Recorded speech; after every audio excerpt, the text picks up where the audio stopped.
भाई मैं बेकर समाज की अध्यापिका हूँ, वरिष्ठ अध्यापिका 2nd ग्रेड। और यह गुड़ा के राज देसूरी ब्लॉक में नाडोल के पास कार्यरत हूँ। यहाँ मेरे SC/ST की वजह से कोई कमरा नहीं दे रहा। और यहाँ हाईवे पर होटल के पास में एक वैष्णव ने कमरा दिया, वो भी जब गांव के लोगों ने स्टाफ वालों को पता चला तो उन्होंने मुझे यहाँ से भी कमरा खाली करने के लिए कहा। और जहाँ मैं नौकरी करती हूँ गुड़ा के राज में, वहाँ पर एक नारायण कुखेल पर उसके यहाँ खाना बनाने की वाले के यहाँ कमरा लिया। वहाँ पे भी मुझे कमरा एक रात में ही खाली करवाया।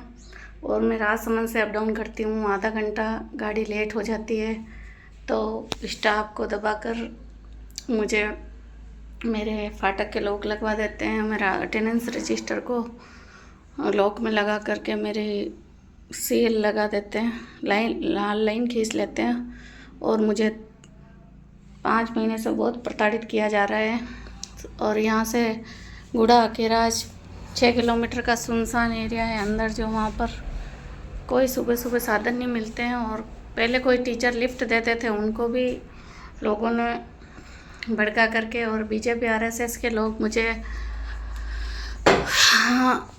जब से नौकरी लगी है तब से ही नौकरी नहीं करने दे रहे हैं। और यहाँ के नेता भी BJP के पुष्पेंद्र सिंह, PP चौधरी, ये सब मिलके बच्चों को भड़काते हैं। खेल करके बच्चे मेरी निकल उतारते हैं, बच्चों से बात नहीं करवाने दिया जाता है, मेरा पंखा बंद कर दिया जाता है, मेरी चेयर हटा दी जाती है। इतना मानसिक टेंशन दे रखा है कि मेरे चश्मे के नंबर बढ़ गए। मैं रोज़ रोती हूँ। और मेरे को मेरा नौकरी करना दुश्वार कर रखा है। और 6 महीने की सैलरी रोकती है। और मैं एक एकल महिला हूँ जो राजसमंद से आती हूँ। जब मैं वोल्वो गाड़ी में आती थी सुबह 7:30 बजे, वो पहले कंडक्टर मुझे बैठा लेता था और यहाँ उठा देता था। जब ये स्टाफ वालों को पता चला तो उन्होंने कहा, उस कंडक्टर को सिखाया तो मुझे ना तो राजसमंद से बैठाता है, जबकि वहाँ स्टॉपेज और लोकल सवारियाँ बैठाता, और यहाँ पे भी मुझे नहीं उतारता है। और कहता है कि ऑनलाइन टिकट लोगे तभी उतारूँगा, और तुम क्या पढ़ाती होगी लेट। ऐसे SC/ST के जो मेघवाल है वो भी BJP के जो दलाल हैं, राष्ट्रीय के अध्यक्ष बने हुए हैं। और सारे मेघवाल कार्यरत है, एक देवासी और एक जनरल की अभी नई 3rd ग्रेड की अध्यापिका लगी है। और उसको सारे अधिकार दे रखे, टॉयलेट के ताला लगा रखा है, कभी सफाई नहीं करवाई जाती है। मैं बोलती हूँ तो कहते हैं कि बाहर कर लो, तुम्हारे लिए टॉयलेट का सफाई नहीं करवाएंगे, तुम्हारा बाप नहीं देता है। उसके अलावा इतनी नीच हरकतें करता है कि मेरे वहाँ जहाँ मैं कुर्सी पे बैठती हूँ वो कुर्सी भी हटवा दी जाती है। और बच्चे मेरा कहना नहीं मानते, बच्चे कहते हैं हमारे को पढ़ाई नहीं करनी है, हम किताब नहीं लेके आए। जो बच्चे कुछ चुपके मेरे से बात करते ढोंग लगते तो उनको भी डराया धमकाया जाता है मेरे आने के बाद उनको।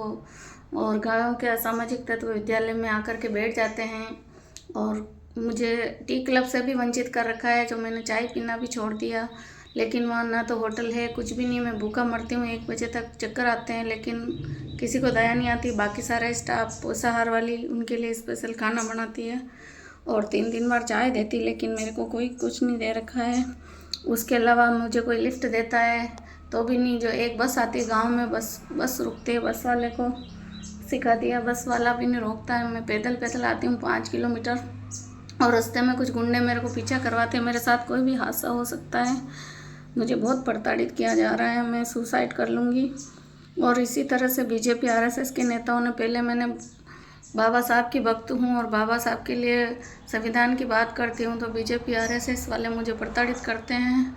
और जहाँ नौकरी पर जाती हूँ एक दूसरे को फ़ोन करके बता देते कि ये मैडम आई है ललिता रेगर, इसको कैसे न कैसे मानसिक रूप से, आर्थिक सामाजिक रूप से टॉर्चर करना है, सैलरी रोक देना, CL लगा देना, बेवजह से मुझे प्रताड़ित करना। रूम लेती हूँ तो मकान मालिक को भड़काना, बच्चों को भड़काना, कुक हेल्पर से गालियाँ निकलवाना, बच्चों से नकल निकलवाना, बच्चों को मुझे पढ़ाने के लिए किताबें अवेलेबल नहीं करवाना। जबकि मैं 4 में PG हूँ और मैं वरिष्ठ अध्यापिका हूँ, लेकिन मुझे पहली, दूसरी और 5वीं 6ठी की क्लासें दी जाती है। और मेरे को सीनियर सेकेंडरी स्कूल में 3rd ग्रेड के टीचर को बड़ी क्लासें दी जाती है। और मेरे को CBO को फ़ोन करती हूँ, CDO को फ़ोन करती हूँ, तो वो भी नेताओं के दबाव में मेरा कोई फ़ोन नहीं उठाते तो मुझे सही संतोषप्रद जवाब नहीं देते। और मुझे ही प्रताड़ित करते हैं।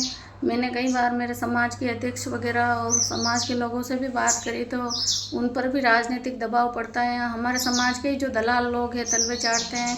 SC/ST के मेघवाल, रेगर, खटीक, चमार में SC/ST का केस भी मैंने 2-3 बार लगाया। कई बार से प्रताड़ित किया। जब से बीजेपी सरकार है मैं नौकरी में हूँ, लेकिन मेरे को AP करवा देते हैं, मुझे ही हटा देते हैं। मैं एक्शन लेती हूँ, उनके खिलाफ़ जांच बैठाती हूँ तो उल्टा मुझे ही प्रताड़ित करके वहाँ से हटा दिया जाता है। फिर आगे जाती हूँ तो आगे वाले स्टाफ को फ़ोन करके या सूचना देकर मेरा बायोडाटा भेज करके इस मैडम को 2 दिन में वापस हटाना, प्रताड़ित करना। इस तरह से मुझे बहुत मेंटली टॉर्चर कर रखा है।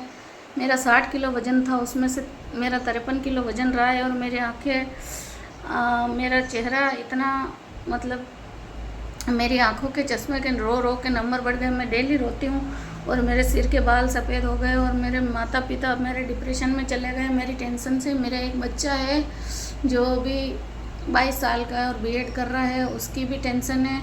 वो पहले मेरे साथ रहा था, लेकिन अभी वो पढ़ाई की वजह से साथ नहीं रह पाता है। और मैंने फिर भी बाबा साहब की बात करना और अभी इनके डर से, बीजेपी सरकार के डर से संविधान की खुले बात करना छोड़ दिया। लेकिन इन कुत्तों की नज़र में मैं पहले से ही थी। जब से बीजेपी सरकार आई, पहले मैं चंद्रशेखर जी, रामन सर के वीडियो देखती थी और मैं संविधान के बारे में पढ़ी लिखी हूँ। मैंने सब में PG कर रखा है, 4 में। तो मुझे अन्याय के विरुद्ध आवाज़ उठाती थी। SC/ST, जातिवाद और महिला अत्याचारों के खिलाफ़ आवाज़ उठाती थी। तो इसका ये सब मेरे विभाग वाले और यहाँ के लोकल नेता जो बीजेपी के, दिया कुमारी और राजसमंद में भी कोई एक रतनलाल